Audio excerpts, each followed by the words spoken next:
இந்த தண்ணி தான் சார் நாங்கள் குடிக்கிறோமே. குழந்தைங்களுக்கு கொடுக்குற தண்ணியே இந்த தண்ணி மட்டும்தான். இந்த தண்ணி எப்படி இருக்குன்னு நீங்கள் ஃபர்ஸ்ட் பாருங்களேன். கேட்டால் அவங்களாம் பட்டா இடான்றாங்க. ஏன் சார் நாங்கள் புறம்போக்கேட்டில் இருந்தால் எங்களுக்கெல்லாம் உயிர் கிடையாதுங்களா? அப்பெல்லாம் நாங்களாம் சும்மாவா? ஒரு வீட்டுக்கு 5 குடம் தண்ணி சார். அந்த 5 குடத்தை நாங்கள் 2 நாள் எப்படி சார் வாழ முடியும்? நாங்கள் மோந்து பார்த்துட்டு தான் நாங்கள் கேட்குறோம். எங்களுக்கு ஒரு பக்கத்தில் ஒரு உயிர் போயிடுச்சு சார். எங்களுக்கு ஒரு ப்ளீச்சிங் பவுடர் இல்லை சார். நாங்கள் இந்த மாதிரி இருக்கிறோம் சார். நாங்கள் என்ன பண்ணோம்? நாங்கள் செத்து தான் போனோம் சார். நாங்கள் இப்போ இந்த ஃப்ளட் வரும்போதெல்லாம் எப்படி இருந்துச்சு? ரொம்ப மோசமா இருந்துச்சு. ரொம்ப நாத்தடிக்கும், புழுவுங்க வரும் இதுலேருந்து. 450 ஓட்டு இருக்கு. ஆனால் வந்து பார்த்தீங்கன்னா இங்கே பீச்சிங் பவுடர் எதுவுமே போடல. அதுதான் சார் நான் நெட்டி போயிட்டேன். புரியுங்களா? நம்ம சொன்ன ஒரு இதுவாகும் டீம் வேலைக்கார். பட் ஆனால் உயிரில் போயிருக்கு. எந்த இதுவும் போல சார். ஏன்னா நீங்கள் தானே சொன்னீங்க இறந்துட்டாங்க அப்படின்னு சொல்லி. 2 பேர் ஹாஸ்பிட்டல் அட்மிட் பண்ணியிருக்காங்க. தண்ணியெல்லாம் பார்த்து ஒரு மாதிரி சார்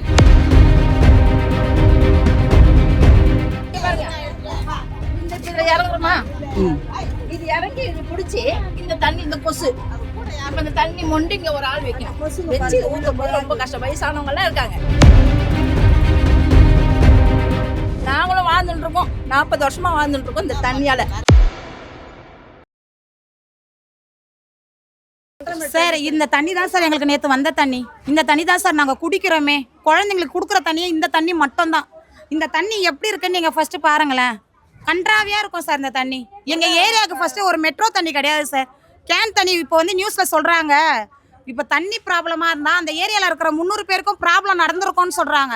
300 பேருமே வந்து பாதி பேர் கேன் தண்ணி குடிக்கிறாங்க சார். பாதி பேர் வந்து குழா தண்ணி தான் குடிக்கிறோம். கேன் தண்ணி வாங்க வசதி இருக்கிறவங்க வாங்குறாங்க. வசதி இல்லாதவங்க என்ன பண்ண முடியும்? இந்த தண்ணி தான் சார் நாங்கள் குடிச்சாகணும்.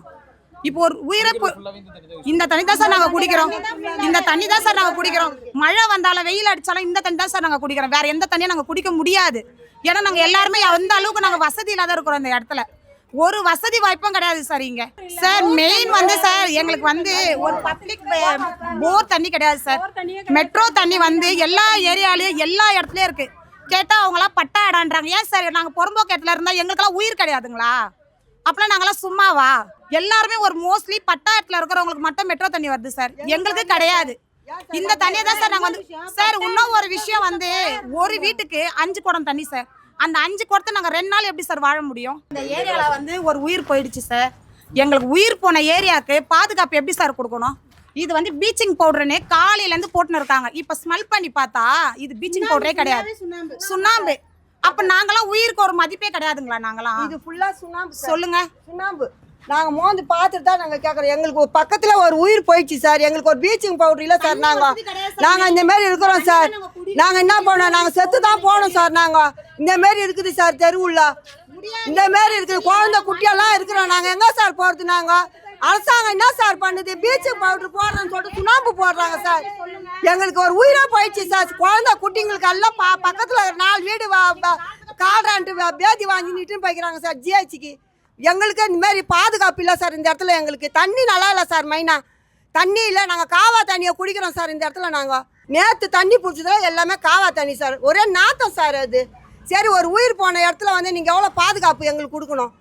சுண்ணாம்பு போட்டுக்கு போய்க்கிறாங்க சார். ப்ளீச்சிங் பவுடர்னு சொல்லிட்டு கோதுமை 40 ரூபா கொடுத்து நாங்கள் கேட்டோம் சார். இது ப்ளீச்சிங் பவுடர்னு சொன்னாங்க சார். அந்த பையன் வந்து போட்டான். ப்ளீச்சிங் பவுடர் தான். நீங்கள் ஒன்றும் ஸ்மெல் பாருங்க. நாங்களும் மாஸ்காக தான் போட்டிருக்கோம். நாங்கள் ப்ளீச்சிங் பவுடர் தான் போடுறோம். இல்லை இன்னைக்கு நடந்த இந்த பிரச்சனையால இன்னைக்கு ப்ளீச்சிங் பவுடர்ன்ற சாக்கில் சுண்ணாம்பை கொட்டிட்டு போகிறாங்க. மெயினான விஷயம் ஒரு மழை பெஞ்சாலோ ஒரு வெயில் டைமில் சுகாதாரம் வந்து ரொம்ப சூழ்நிலை சரியில்லைன்னா வந்து யாரும் பார்க்க மாட்டாங்க. நகராட்சியில் சொன்னாலும் அதுக்கேற்ற ரெஸ்பான்ஸுமே கிடையாது. சும்மா அந்த நேரத்துக்கு யாரும் கட்சிக்காரங்க வர்ற மாதிரி இருந்தால் அந்த நேரம் வராங்க போகிறாங்க கேட்குறாங்க. மற்றபடி எந்த ஒரு சலுகையும் கிடையாது சார். நாங்களே தனிப்பட்ட விஷயமா மோட்ரு போட்டால் கூட சார் 1.5 லட்ச ரூபாய் செலவு பண்ணுறேன் சார். அது ஒரு வீட்டுக்கு மட்டும்தான் தண்ணி வருது. மற்ற வீட்டுக்கு வரல. இப்போ 10 வீட்டில் வந்து 2 வீட்டுக்கு தான் தண்ணி வரும். மொத்தம் 8 வீட்டுக்கு வராது. எங்களுக்கு காசும் லாஸ் தான். அது நீங்கள் எதனா ஒரு ஐடியா பண்ணலாம் இல்லையா எங்களுக்கு? சார் எங்களுக்கு என்னன்னா எங்களுக்கு மெயின் சார் ஃபர்ஸ்டோட பாயிண்ட் என்னன்னா எங்களுக்கு தண்ணி வசதி வேணும் சார். மெட்ரோ தண்ணி எங்களுக்கு வேணும் சார். எங்களுக்கு தண்ணி இல்லாத எங்களால் வாழ முடியல சார். இந்த ஏரியாவில் வந்து 2000 பேர் இருந்தாங்க. இன்னைக்கு 1000 பேர் கூட எங்கள் ஏரியாவில் இல்லை சார். ஏன் காரணம் என்னன்னா இந்த ஏரியாவில் தண்ணி இல்லை. ஒரே பாயிண்ட் சார். இப்போ எல்லாரும் சொந்த வீட்டுங்களை விட்டுட்டு வெளியில போறோம் சார். 10,000 5,000 வாடகை கொடுக்குறோம். அந்த சூழ்நிலைக்கு நாங்கள் தள்ளப்பட்டுட்டோம். இதுக்கு மேலேயே எங்களால் வந்து உயிர் மட்டும் தான் சார் இருக்குது. இதுக்கப்புறம் நாங்கள் என்ன பண்ண முடியும்னு தெரியல எங்களுக்கு.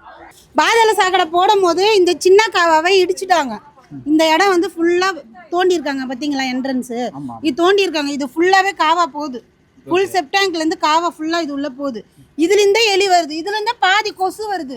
இது எல்லாமே வீட்டுக்குள்ள இது எல்லாமே இந்த என்ட்ரன்ஸில் இருக்கிற காவா தண்ணி வருது. இது ஃபுல்லாக பாதாள சாக்கடையில் போய் என்ட்ரன்ஸ் ஆகுது. ஃபுல் எலி இதில் வருது, கச்சன்னு வருது. ஒரு குழந்தைங்களை கடிக்குது. இப்போ இந்த ஃப்ளட் வரும்போதெல்லாம் எப்படி இருந்துச்சு இந்த இடம்? ரொம்ப மோசமாக இருந்துச்சு. ரொம்ப நாத்தடிக்கும், புழுவுங்க வரும் இதுலேருந்து. நாங்கள் இதே இப்போ நாங்கள் சொல்லியிருக்கிறோம், அதை யாருமே ஆக்ஷன் எடுக்க மாட்டுறாங்க. இதை மூடிடுங்க. காவா போது சின்ன காவாக இருக்கும்போது க்ளீன் பண்ணாங்க. நகராட்சியில் வந்து காவாக்காரங்க வந்து க்ளீன் பண்ணிவிட்டு ப்ளீச்சிங் பவுடர் போடுவாங்க. இப்போ யாருமே அது கூட செய்யறதில்லை சார். இதுமே இப்போ இது என்னது, சுண்ணாம்புன்னு சொல்கிறீங்களா? இது சுண்ணாம்பு, இது ப்ளீச்சிங் பவுடரே கிடையாது சார். இங்கே பாருங்களேன், ப்ளீச்சிங் பவுடர் இப்படி இருக்குங்களா, நீங்களே பாருங்க. இது ப்ளீச்சிங் பவுடர் நீங்கள் பார்த்தீங்களா? இது ப்ளீச்சிங் பவுடரா? இது ப்ளீச்சிங் பவுடரே கிடையாது. இப்போ நம்ம செவுத்துல அடிக்கிற சுண்ணாம்பு இருக்குது பார்த்தீங்களா, அதை எத்தனை வந்து தூவி இருக்காங்க. நாங்கன்னா வாங்கி மோந்து பார்க்க முடியுமா? அதனால அவங்க கையாலே அவங்களே போட்டு போயிடுறாங்க. இந்த மாதிரி இருந்தால் எப்படி நோவு வராதுங்களா? குழந்தைங்களாம் பாதிக்கப்படும் இல்லையா? இதையே நாங்கள் சொல்லிட்டோம், அதையும் யாரும் கேட்க மாட்டுறாங்க. மெயினான விஷயம் எங்களுக்கு சுகாதாரமாக தண்ணி இருந்தால் போதும் சார். உயிரை எப்படி ஒன்றாலும் நாங்கள் காப்பாற்றிக்கலாம். மழை டைமில் சுத்தமாக முடியவே முடியாது சார். காவா தண்ணி ஃபுல்லாக ரொம்பிடும். இவ்வளோ தூரம் நாங்கள் நடந்துன்னு போவோம். தண்ணி ஃபுல்லாகவே எங்கே இருக்கு? இங்கெல்லாம் தண்ணி, இங்கே வீடு இதுக்கு மேலே போகணும். ஆமாம், அங்கே மாரியம்மன் கோயில் தெரு இருக்குது பாருங்கள், இதுக்கு அடுத்த தெரு. அங்கே வந்து ஒரு கிணறு இருக்குது. அந்த கிணறு இருக்குது சார். அங்கே வந்து மோட்ரு போட்டு லாரியில் வரவங்க, சைக்கிள் கல்ல வேலை செய்கிறவங்க, டீ கல்ல வேலை செய்கிறவங்க, அவங்களாம் மோட்டரை போட்டு தண்ணி எடுத்துன்னு போகிறாங்க. ஆனால் இங்கே எங்களுக்கு எந்த வசதியும் இல்லை சார். இங்கே எதுவுமே இல்லை. அந்த பம்பை எடுத்துகிட்டு கூட எங்களுக்கு, நாங்கள் பிறந்து வளர்ந்ததே இந்த இடம் தான் சார். இங்கே தான் 42 வருஷம் தண்ணி கிடையாது. நாங்கள் துட்டு குத்து தண்ணி வாங்குறோம் சார். வீட்டில் மோட்டர் போட்டிருக்காங்க. தண்ணி விடுறதே கிடையாது. இந்த குழாயில் வரும், இங்கே 5 குடம், இங்கே லைனாக குழாங்க இருக்காதான் தண்ணி. மற்றபடி எந்த தண்ணி வசதியும் கிடையாது. 10 ரூபாய் குத்து லாரி தண்ணி விடுவாங்க, கேன் தண்ணின்னு சொல்லிட்டு, மினரல் வாட்டர். அதை துட்டு குத்து வாங்கி குடிக்கிறோம். இதை ஆளை கொள்ள வச்சுக்கிறோம் 1 to 1 நாள். 10 வீட்டுங்களை யாருன்னா போர் தண்ணி விற்பாங்க, அவங்ககிட்ட 20 ரூபா 30 ரூபாய்க்கு தண்ணி வாங்கிக்கிறோம். நாங்கள் சம்பாதிக்கிறதே கூலி வேலை தான். அதில் நாங்கள் இதுலேயே பாதி அழைச்சி உயிரை காப்பாற்றி, இதுலேயும் மேற்கொண்டு இந்த மாதிரி அநியாயம்லாம் பண்ணால் எப்படி சார்? நீங்கள் சொல்லுங்கள். துணை செயலாளர் தான் இருக்கீங்க. ஆமாம், டீம் வேலை. நீங்கள் சொன்னீங்களா? நீங்கள் போயிட்டு டெட் ஆகிடுச்சு, 2 அம்மா இருந்தாங்க. என்ன லைட் ஏறினாலும் நான் என்ன சொல்லுவேன், ஒரு காவா வரலாம் நான் என்ன சொல்லுவேன். இந்த தெருவில் வந்து ஒரு 10 வீட்டான். இந்த மேலே என்ன இது 400 சில்லற ஓட்டுச்சா டிஎம்கேல இங்கே. ஆமாம், இந்த பக்கத்து தெரு வரைக்கும். ஓகே, 450 ஓட்டு இருக்குது. ஆமாம், ஆனால் வந்து பார்த்தீங்கன்னா இங்கே ப்ளீச்சிங் பவுடர் எதுவுமே போடல. அதுதான் சார், நான் டெட்டு போயிட்டேன். புரியுங்களா? நம்ம சொன்னால் ஒரு இதுவாகும். டீம் வேலை இருக்கிறேன். புரியுங்களா? இல்லை நம்ம ஒன்று ஒரு லைட் ஏறினா கூட தப்புன்னு போட்டுருவாங்க. அந்தளவுக்கு நம்ம வச்சுக்கிறோம். பட் ஆனால் உயிரே போயிருக்கு. எந்த இதுவும் போகல சார். ஏன்னா இப்போ நீங்கள் தானே சொன்னீங்க இறந்துட்டாங்க அப்படின்னு சொல்லி. 2 பேர் ஹாஸ்பிட்டல் அட்மிட் பண்ணியிருக்காங்க. இப்போ தண்ணியெல்லாம் பார்த்து ஒரு மாதிரி கலந்து எதுவுமே ஆகலை சார். புரியுங்களா?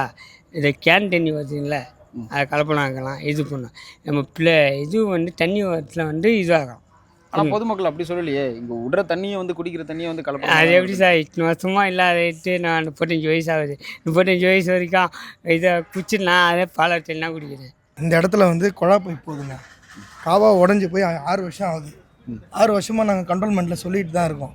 எந்த வித நடவடிக்கையும் யாரும் வந்து எடுக்கலை. இது வரைக்கும் காவா போட்டாங்க. இதை இடிக்காமல் இருந்தால் கூட நல்லா இருந்திருக்கலாம். இடித்ததுனால இந்த தண்ணி, இப்போ இந்த காவா தண்ணி வந்து அந்த காவா நம்ம குடிக்கிற தண்ணி நீரில் அது வந்து சேர்ற போது இந்த எலிங்க தோண்டி இதெல்லாம் பாருங்கள் எப்படி இருக்குது பாருங்கள். கீழே இது உள்ளெல்லாம் நாங்கள் மண் போட்டு இது பண்ணி வச்சுருக்கோம். அங்கெல்லாம் லீக் ஆகுது. யாரும் இது வரைக்கும் எந்த நடவடிக்கையும் கண்ட்ரோல்மெண்ட்லேருந்து எடுக்கல. நீங்கள் சொல்லிடுறீங்களா? இது வரைக்கும் நாங்கள் நிறைய வாட்டி சொல்லிட்டோம். 1 வாட்டி 2 வாட்டி 100 வாட்டி போயிட்டோம். இந்த தெருவில் இருக்கவங்களும் சரி, இந்த தெருவில் இருக்கவங்களும் சரி, எல்லாருமே நாங்கள் போயிட்டு கண்ட்ரோல்மெண்ட் ஆஃபீஸ்லேயே சொன்னோம். எங்கள் எக்ஸ் கவுன்சிலர்கிட்ட சொல்கிறாங்க. அவங்க என்ன சொல்கிறாங்கன்னா, இப்போதைக்கு அது வந்து ஆர்டர் முடிஞ்சிருச்சு, கான்ட்ராக்ட் இல்லை, கான்ட்ராக்ட் வந்து அதான் நாங்கள் பண்ண முடியும், அந்த கான்ட்ராக்ட் போடும் போது தான் நாங்கள் பண்ண முடியும். எங்கள் கவர்மெண்ட்லேருந்து எங்களுக்கு அப்ளை பண்ணல, அவங்க வந்து எங்களுக்கு டெண்டர் போடும் போது தான் நாங்கள் வந்து பண்ண முடியும், இப்போதைக்கு நிலைமைக்கு எதுவும் பண்ண முடியாது அப்படின்னு வந்து சொல்கிறாங்க. நீங்கள் சொன்னீங்களா குடிக்கிற தண்ணியிலலாம் கலந்துருது இந்த மாதிரி சொல்லிட்டு? குடிக்கிற தண்ணியில் வந்து இந்த மழை காலம் வந்த பிறகு தான் கலங்க ஆரம்பிச்சிது. இப்போ வந்து எலிங்க தோன்றதுனால அந்த பைப் டேமேஜ் ஆகிருக்கலாம். டேமேஜ் ஆகிட்டு கலப்படமாக தண்ணி வருது. இப்போ எல்லோரும் வீட்டு ட்ரம்மையும் பாருங்கள், அந்த அடியில் வந்து அப்படியே பிளாக்காக இருக்குது. அது என்னன்னு இது வரைக்கும் அங்கே இல்லாத புதுசாக இருக்கு. குடிச்சிங்களா? அதனால என்ன இப்போ 23 பேர் வந்து அட்மிட் ஆயிருக்காங்க. 23ன்னு சொல்கிறத விட 30 பேர் சொல்லலாம். 30 பேர். கண்ணபெருமான் கோயில் தெரு இங்கே ஒரு 8 தெரு இருக்குது. 8 தெருவுலையும் 10 பேர் 15 பேர் இருக்காங்க. நானே இப்போ போய் ஹாஸ்பிட்டல் அட்மிட் பண்ணிட்டு தான் வரேன். பாலாஜி ஹாஸ்பிட்டலில் ஜிஹெச்சில் வந்து அந்த அளவுக்கு வந்து ஒரு ட்ரீட்மெண்ட்டு சரியில்லை. எப்படி சொல்கிறதுனா அவங்கள கூட்டு போய் விட்டு அவங்க பாட்டுன்னு கேர்லெஸ்ஸாக இருக்காங்க. வயிறு வலின்னு சொல்கிறோம், இதுன்றோம், ட்ரிப்ஸு மட்டும் போட்டு விட்றாங்க, மருந்து அவ்வளோதான், எதுவுமே சரியில்லை. போயிட்டு வராங்க. இப்போ ஹாஸ்பிட்டலில் என்ன சொல்கிறாங்கன்னா இவங்களுக்கு இப்போ வந்து இன்ஃபெக்ஷன் ஆகிருக்கு, தண்ணியால் தான் இன்ஃபெக்ஷன் ஆகிருக்கு. இப்போ சில பேர் என்ன சொல்லிட்டாங்கன்னா மீனால் வந்துச்சுன்னா மீன் யாரும் இங்கே வாங்கி சாப்பிட்றவங்க அந்த அளவுக்கு இது கிடையாது. Sunday time சாப்பிட்ருப்பாங்க. சண்டே சாப்பிட்டு தான் இன்றைக்கி வருது. தண்ணியால் தான் இது, வேறு எதுவும். அதுவும் இன்னொரு விஷயம் என்னென்னா ரோடு டேமேஜ் இருக்குது எங்களுக்கு. ரோடு டேமேஜ்னாலும் அந்த ரோடு கீழே தானே அந்த பைப்பு போகுது. அப்போ ரோடு டேமேஜ் ஆகும்போது அந்த பைப்பு வந்து உடஞ்சிருக்கலாம்ல. இப்போ ஒருத்தவங்க இறந்துட்டாங்கல்ல, அவர் வந்து இறந்த வந்து நைட்லேருந்து உடம்பு சரியில்லாமல் ஜுரம். இந்த தண்ணி தான் வந்து அழகத்தோர் ஹாஸ்பிட்டல் லக்ஷ்மி நர்ஸும் கூப்பிட்டு போனப்போ அவங்க அவருக்கு வந்து ஜுரம், பயங்கரமான ஜுரம், முடியல, ஃபுட்டு இன்ஃபெக்ஷன் ஆனாங்க. அவர் வந்து சாம்பார் சாதம் தான் சாப்பிடுவார், நான்வெஜ்ஜு அதிகமாக சாப்பிட மாட்டார். அதனால் அவருக்கு வந்து தண்ணியால் தான் வந்து இறந்தாருன்னு. ஃபுல்லாக தண்ணி தான். டாக்டர் என்ன சொன்னாங்க? டாக்டர் என்ன சொல்கிறாருன்னா இன்ஃபெக்ஷன் ஆகிருக்கு அவர் வயிற்றில், யூரின் இது வந்து இன்ஃபெக்ஷன் ஆகிருக்குன்றாங்க. அந்த எத்தனை பேருக்கு இந்த மாதிரி பாதிப்புலாம் வந்துருக்கு? இந்த பேருக்கு இப்போ நம்ம எங்கள் தெருவில் மட்டும் பார்த்தீங்கன்னா 13 பேர் இருக்காங்க. இந்த தெருவில் மட்டும்? மற்ற தெருவுலாம் எத்தனை பேர்? இப்போ மற்ற தெருவு பார்த்தீங்கன்னா அங்கங்கே 5 பேர் 6 பேர் 10 பேரே இருக்காங்க. அது மொத்தமாக சேர்த்தா 30 பேருக்கு மேலே ஆகிட்டாங்களே. இப்போ இது பாதிப்பானதுக்கப்புறம் என்ன நடவடிக்கை எடுத்தாங்க? யாரும் வந்து நடவடிக்கை எடுக்கல. இப்போ இந்த மாவு தான் போட்டிருக்காங்க. இது கூட ப்ளீச்சிங் பவுடரான்னு சொல்ல முடியாது, மாவு போட்டிருக்காங்க, அவ்வளோதான். மாவு போட்டு வச்சுருக்காங்க. இப்போ உடனே இந்த மேஜர் நடந்த உடனே தான் வந்து இதெல்லாம் செய்கிறாங்க. இதுக்கு முன்னாடி யாரும் வந்து எந்த இதுவும் செய்யலை. பெருக்க கூட வர மாட்டாங்க. நாங்கள் தான் பெருக்கி தெருவு க்ளீனாக வச்சுருக்கோம். இது டேமேஜ் எங்களுக்கு தண்ணியில் வந்து காவா தண்ணி கலக்கிறது தான் விஷயம். என்ன பண்ணணும்னு நினைக்கிறீங்க கவர்மெண்ட்? இது கவர்மெண்ட் என்ன பண்ணோன்னா எங்களுக்கு தீர்மானம்னா இந்த தண்ணியை நம்பி தான் நாங்கள் இந்த ஊரே வாழ்ந்து, தண்ணிக்காக நாங்கள் வெளியே போக முடியாது. அதனால் தண்ணி மட்டும் எங்களுக்கு பைப்லாம் ரெடி பண்ணி கொடுத்து சுகாதாரமாக எங்களுக்கு வந்து ஒரு கொசு மருந்து, ஒரு ட்ரீட்மெண்ட்டு, ஒரு வீட்டுக்கு வந்து ஏதோ பிரச்சனையான்னு வந்து கேட்டாலே போதும், வேறு எதுவும் தேவை. குடிக்கிற தண்ணி அது அந்த தண்ணி தான் நீங்கள் அங்கே பார்த்தீங்களா, அந்த தண்ணியெல்லாம் இதில் தான். இந்த குழா அங்கங்கே ஒரு இடத்துல ஒரு 10 வீட்டுக்கு ஒரு குழா, இங்கேருந்து ஒரு 10 வீட்டுக்கு குழா, இப்படியே கீழே அந்த என்ட்ரன்ஸ்லேருந்து இந்த கீழே வரைக்கும் இதுதான் குழா. இதுதான் குழாவே எங்களுக்கு. இதில் தான் தண்ணி வருது. இது குடிச்சு தான் இந்த மாதிரி தான் பிரச்சனை. யார் அட்மிட் ஆயிருக்கு ஹாஸ்பிட்டல்? என் தம்பி பொண்ணு பேர் லீசா, சங்கர் மைதிலியோட பொண்ணு. அது காலையில் தண்ணி குடிச்சு இந்த தண்ணியால் தான் வந்துச்சு இந்த பிரச்சனையே. இங்கே வந்து சரியான பராமரிப்பு கிடையாது. சுற்றி கொசுவும் இருக்குது, நிறைய ப்ராப்ளம் இருக்குது. அது இந்த எந்த கவுன்சிலரும் வந்து எந்த கட்சியிலேருந்து எந்த கவுன்சிலர் வந்தாலும் சரியாக பார்க்க மாட்டேங்கிறாங்க. அதுக்கு அந்த எலெக்ஷன் டைம் வராங்க. அதோட வந்து இப்போ மழை டைமில் யாருமே இன்ன வரைக்கும் வரல. மழை வந்தாலும் தண்ணிங்களை வந்து யாரும் பார்க்க மாட்டேங்கிறாங்க. கண்ட்ரோல்மெண்ட் ஆஃபீஸில் வந்து மழைலாம் நின்னதுக்கப்புறம் அதுக்கப்புறமா வந்து தண்ணிங்களை மட்டும் செக் பண்ணி ப்ளீச்சிங் பவுட்ரு போட்டு போவாங்க. அதுக்கு ப்ளீச்சிங் பவுட்ரு கூட கிடையாது, சுண்ணாம்பு பவுட்ரு. அது ஏரியாவில் இப்போ போட்டிருக்காங்க. இப்போ மழைக்காக வந்திருக்காங்க. இங்கே மட்டும் இல்லை, பக்கத்தில் ஏரியாவும் இருக்குது, அங்கேயும் நிறைய பாதிப்பு ஏற்பட்டு இருக்குது. அதனால் இங்கே வந்து நிறைய பிரச்சனை. ஆளுங்க வந்து சரியான ஆளுங்க வந்து பார்த்தாங்கன்னா குழந்தைக்கு வந்து இப்போ எமர்ஜென்சியில் இருக்குது, இன்னும் எதுவும் சொல்லலை, சாயங்காலத்துக்குள்ளே சொல்கிறேன்னு சொல்லியிருக்காங்க. இன்னும் பார்க்க விடலைங்களா உங்களுக்கு? இன்னும் இல்லை, தம்பி ஒய்ஃப் இருக்காங்க, எங்கள் அண்ணா அண்ணிலாம் போயிருக்காங்க அங்கே. எதனால் அது இதாச்சுன்றீங்க? லூஸ் மோஷன் ஆச்சு, வாமிட்டு. தண்ணி குடிச்சதுக்கு அப்புறம் தான் இந்த பிரச்சனை வந்துச்சு. குழந்தை நல்லா தான் இருந்தா நேத்தெல்லாம். தண்ணி எப்போ இருந்துமா இப்படி வருது? இல்லை, இன்னைக்கு நேற்று வந்த தண்ணியிலேருந்து தான் இந்த பிரச்சனை வந்திருக்கு. இதுக்கு முன்னாடி வந்த தண்ணியெல்லாம் நீங்கள் செக் பண்ணலாம், நல்லா தான் இருக்குது. இப்போ வந்த தண்ணி தான் அந்த பிரச்சனையாக இருக்குது. எதனால் இது நடந்திருக்குன்னு நினைக்கிறீங்க? தெரியலீங்களா, அது கண்ட்ரோல்மெண்ட் ஆஃபீஸில் வந்து செக் பண்ணி சொன்னால் தான் தெரியும். அவங்க வந்து தண்ணியை செக் பண்ணணும் இல்லையா, அவங்க வந்து செக் பண்ண. இது வந்து மழை வந்தப்பெல்லாம் எப்போனா ஒரு வாட்டி லூஸ் மோஷனு இந்த மாதிரி பிரச்சனைங்க வருதுன்னு சொல்லிட்டு வருஷத்துக்கு ஒரு வாட்டி வந்து ஹாஸ்பிட்டலில் நிறைய பேர் அட்மிட் ஆவாங்க. ஆனால் இப்போ வந்து இது பெரிய விஷயமா வந்திருக்கு. தண்ணியில் தான் நிறைய ப்ராப்ளம் இருக்குன்னு சொல்கிறாங்க, கெமிக்கல் கலந்துருக்குன்றாங்க. இது காலையிலேருந்து பெரிய இஷ்யூவாகவே வந்துட்டுருக்கு. இது வந்து இந்த தெருவில் இது பிரச்சனை வந்ததில்ல. மழை டைம் முடிஞ்சதுக்கப்புறம் லூஸ் மோஷனும் வாமிட்டு இந்த கால்ரான்னு சொல்லிட்டு வரும். ஆனால் வந்து இப்போ வந்திருக்குது பெரிய விஷயம். இங்கே மட்டும் இல்லை, பக்கத்தில் காமராஜபுரம், முத்தலம கோயில் தெரு, கண்ணபுரம் கோயில் தெரு, மாரியம்மன் கோயில் தெரு, நிறைய ஏரியா இதெல்லாம் பாதிக்கப்பட்டிருக்கு. அதுக்கு இந்த கவர்மெண்ட் தான் பார்க்கணும் வந்து. ஓகேம்மா, கவர்மெண்ட் என்ன கோரிக்கை வைக்கிறீங்க நீங்கள்? இல்லை, ஃபஸ்ட்டு வந்து இந்த இடத்துல எந்த கவுன்சிலருமே எந்த கட்சிக்காருமே வந்து பார்க்க மாட்டேங்கிறாங்க. ஃபஸ்ட்டு அவங்க வந்து இங்கே பார்க்கணும், வந்து அவங்க வந்து பார்த்துட்டு இங்கே இருக்கிற இடத்தெல்லாம் பார்க்க சொல்லுங்கள். சுற்றி வந்து ஓட்டு கேட்க மட்டும் வீடு விட அந்த டைமுக்கு வராங்க எல்லா கட்சிக்காரங்களும். அதுக்கப்புறம் எந்த கவுன்சிலரோ எந்த வார்டு மெம்பரும் கூட வரமாட்டேங்கிறாங்க. அவங்க வந்து பார்க்கணும்ல. சரி சிஎம் அவங்களெல்லாம் நம்ம எதிர்பார்க்க முடியாது, அவங்க வருவாங்கன்னு சொல்லிட்டு மற்ற ஆளுங்க வந்து பார்க்கணும்ல, யாருமே வந்து பார்க்க மாட்டேங்கிறாங்களே.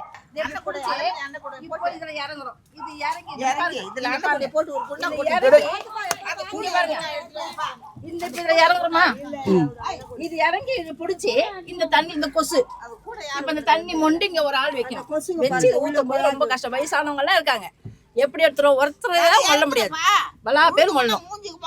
நல்ல யோசனை பண்ணி பாருங்க. தண்ணிக்கு தான் எங்களுக்கு கஷ்டம். இப்போ நேத்துல இருந்து தண்ணி சரியா வரல, எல்லாருக்குமே ஒருத்தருக்கு இப்போ வயிற்றால போயிட்டு இருக்கு. பெரியவங்க சின்னவங்க எல்லாருக்கும் வயிற்றால முன்ன எங்களுக்கு தண்ணிக்கு சுத்தம் பண்ணுங்க, எல்லாரும் பண்ண சொல்லுங்க. முன்ன இதுதான் எங்களுக்கு உதவி. இது தண்ணி பிடிக்கிறதுக்கு இவ்வளவு கஷ்டமா இருக்கு. பிடிக்கிறதுக்கு ரொம்ப கஷ்டம், எடுக்க முடியாதுங்க. இருக்கிறது 3 குடம் தான். இந்த பழத்துல 3 குடம் எடுத்து இது மொண்டு இங்க வைக்கணும், ஒருத்தர் வந்து ஊத்தணும். இது எடுக்கிறது எங்களுக்கு கஷ்டம் தான். விலை கொடுத்து வேற வாங்குறோம். இந்த தண்ணி பிடிக்கிறதுக்கு காசு கொடுக்குறீங்க? நாங்க விலை கொடுத்து வெளியே வாங்கணுமே. லாஸ்ட்ல போய் தண்ணி எடுக்கணும், காசு கொடுத்து 4 குடம் 10 ரூபான்னு கொடுத்து பம்பில் போய் அடிச்சுட்டு வரணும். இல்லை ஒருத்தர் குழாய் வச்சிருக்காங்க இல்லையா, அங்கேருந்து தூக்கிட்டு வரணும். எவ்வளோ கஷ்டம் தெரியுமா? இங்கே ரொம்ப பாதிப்பு தான். புழு பூச்சி இருக்குதுன்னா டெஸ்ட் பண்ணி பார்க்குறீங்கல்ல, அப்போ என்ன இருக்கும்? டெஸ்ட் தானே இருக்கும். சொல்லுங்க. நாங்களும் வாழ்ந்துட்டு இருக்கோம், 40 வருஷமா வாழ்ந்துட்டு இருக்கோம் இந்த தண்ணியால. ஒன்றும் பண்ண முடியாது எங்களால. இப்போ இத்தனை வருஷம் அந்த கொரோனா எதுவுமே கிடையாது. இப்போ ஒரு நோவுன்னு வந்துருக்கு. கவர்மெண்ட் நீங்க என்ன கோரிக்கை வைக்கிறீங்க? என்ன குறை அவங்க தான் சொல்லணும். இந்த கோரிக்கைக்கு அவங்க தான் பதில் கொடுக்கணும், எங்களால் பதில் கொடுக்க முடியாது. நாங்கள் சொல்ல வேண்டிய கடமை நாங்கள் சொல்லிட்டோம், அவங்க தான் பண்ணணும். என்ன பண்ணணுமோ சீல் எடுக்கிறது எல்லாமே செய்யணும். நீங்கள் தான் இது ஃபுல்லாக தண்ணி நிற்குமா மழை வந்தா? தண்ணி நீச்சுன்னா ஒரு நாள் விட்டு ஒரு ஆள் வந்து நாங்கள் சரி பண்ணுவோம். சண்டை இல்லாதான் போவோம், ஆனால் தண்ணி கிடைக்காது இல்லை, அதுதான் மெயின். இது ஃபுல்லா இதுல இருக்க தண்ணி எல்லாத்தையும் வெளியே ஊத்திட்டு அதுக்கப்புறம் அப்ப அந்த தண்ணி எப்படி இருக்கும் பாத்துட்டீங்களா? அப்ப அது உள்ள போயிடுதுன்னு வச்சுங்க தண்ணி. அந்த தண்ணி திருப்பி லீக் ஆகுது இல்லையா, அந்த தண்ணி எடுத்து நாங்க திருப்பி ஊத்திட்டு புது தண்ணி பிடிப்போம். இந்த 3 குடம் தான். 3 குடம் தான் பிடிக்கும். இதுக்கு மேல நாங்க தண்ணி வந்து வெளியே தான் வாங்குவோம். தூக்கிங்க கொடுக்கணும், குடத்தை தூக்கி கொடுக்கணும். இப்படிதாங்க ஏறணும். எங்க பொழப்பு இப்படிதான், தண்ணி பொழப்பு இப்படிதான் பொழப்பு. 40 வருஷமா இப்படிதான் வாழ்ந்துட்டு இருக்கோம். இதுக்கு நீங்க உதவி பண்ணா போதும். நீங்க எவ்வளவு மழை பெஞ்சாலும் இந்த 3 குடம் தண்ணி தான். 3 குடம் தண்ணி தான். ஒரு குடும்பத்துக்கு 3 குடம். ஒரு குடும்பத்துக்கு 3 குடம். 3 குடம் பத்துமா? அதுக்கு மேல எக்ஸ்ட்ரா பிடிச்சீங்கன்னா எக்ஸ்ட்ரா எப்படி வரும்? எக்ஸ்ட்ரா எப்படி வரும்? அது எப்படி கவுண்ட் பண்ணுவாங்க? இப்போ 21 வீடுன்னு வச்சுக்கோங்க, ஆளுக்கு 3 குடம் வரும். இப்போ அந்த 3 குடத்துல 2 பேருக்கு வரேன்னு வச்சுக்கோங்க, அந்த தண்ணி நாங்க அட்ஜஸ்ட் பண்ணி தான் கொடுப்போம். 21 குடும்பம் இருக்கு. இந்த குழாக்கு ஒரு குழாக்கு தனி மெம்பர். இதுக்கு வந்து 21 குடும்பம். இந்த குழால இப்ப நீங்க பாத்துல வந்து 21 குடும்பம் பிடிக்கலாம். ஒரு குடும்பத்துக்கு 3 குடம் எக்ஸ்ட்ரா. அந்த 21 குடும்பத்துக்கும் வரோம்னா சொல்ல முடியாது. தண்ணி 2 வீட்டுக்கு வரலன்னா தண்ணி அதை அப்படியே ஷேர் பண்ணிக்க வேண்டியதுதான். நீங்களா ஷேர் பண்ணிப்பீங்க? ஆமா, ஷேர் பண்ணிட்டு இல்ல வர தண்ணி டெய்லி வராது, 1 விட்டு 1 நாள் தான் வரும். அதுவும் தண்ணி பிரச்சனை இங்க மோஸ்ட்லி நிறைய இருக்கு. இங்க செய்திகளை உள்ளது உள்ளபடி தெரிந்து கொள்ள ரெஃப்ளெக்ட் நியூஸை சப்ஸ்கிரைப் பண்ணுங்க.